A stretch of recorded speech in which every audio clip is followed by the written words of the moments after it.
yo Alloh, sunnatni muhokama qiladigan darajaga tushib qoldik a. Sunnatni o'qimaslikni muammo qiladigan davrga kelib qoldik.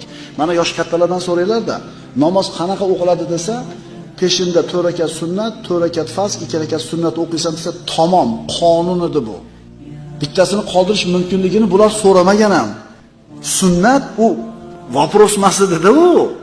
Endi qanaqa zamonga kelib qoldik? Diniy bilimlar ko'paygandan keyin sunnat o'qish kerak emas degan narsani muhokama qilyapmiz. Qayerga kelib qoldik?